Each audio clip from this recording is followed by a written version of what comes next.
Napanood nyo ba ang sine ito sa One Piece habang pinapakain o mas tama sigurong term na sinusungal-ngal ni Usopp at Luffy ng lemon si Yusako? Comedic siya pero alam nyo ba na talagang nangyayari ang sakit na yan sa mga real life na mga pirata? At yan talaga ang gamot para sa sakit na yan. Ang isa sa pinakinatakutang kalaban ng mga pirata, bukod sa mga marine at kapwa nila, ay ang sakit na pumatay sa estimated na 2 milyon na mga pirata at manlalayag simula 16th century hanggang 18th century. Bakit nga ba naging deadliest disease ng mga pirata ang sakit na scurvy? Ang scurvy ay isang dietary deficiency nang sanhi nito ay ang kakulangan ng vitamin C. At sa panahon ng Golden Age of Piracy ay wala pa namang refrigerator para hindi agad mabulok ang mga pagkain. Kaya wala rin silang natural na pagkukunan ng fresh na gulay at prutas na mayaman sa vitamin C sa gitna ng laot. Lalo't ang mga pirata ay tumatagal ng buwan o maaaring higit pa sa paglalayag sa karagatan. At bibihira lang ang mga ito dumaong at magstay sa isang lugar dahil iniiwasan nilang matrace ng mga humahabol sa kanilang navy. Ang sintomas ng scurvy ay matinding pananakit ng katawan, lalo na ng kasukasuan, pagkatanggal ng mga ngipin, pamamaga ng mga paa at pagkakaroon ng mga pantal sa buong katawan na yan ay dahil sa internal hemorrhage.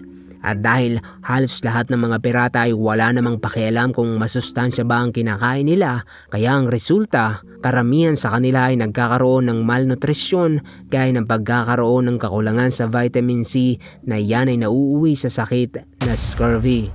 At dahil sa panahong iyon ay hindi pa naman nila alam ang sanhi at lunas sa nasabing sakit, ay karamihan sa kanila ay nagiging malamig na bangkay.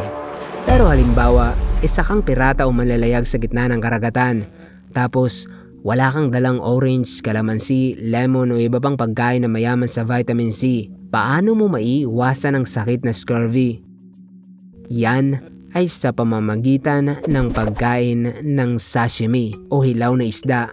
Ang kakulangan sa pagkukunan ng prutas o gulay na mayaman sa vitamin C ay hindi lang naging problema ng mga pirata, kundi maging ng mga Eskimo o yung mga taong nakatira sa lugar na puro yelo. Isa sa nakatulong sa kanila para maiwasan ang scurvy ay ang pagkain ng hilaw na isda at karne. Pero bakit kailangang hilaw na isda? Hindi katulad nating mga tao na hindi kayang mag-produce ng sarili nating vitamin C. Maraming uri ng hayop ang kayang mag-produce ng vitamin C at isa na dyan ay ang isda. Pero bakit nga ba kailangang hilaw at hindi luto? Yan ay dahil ang vitamin C ay maaaring mawala dahil sa init at bukod dyan ay water soluble din ito.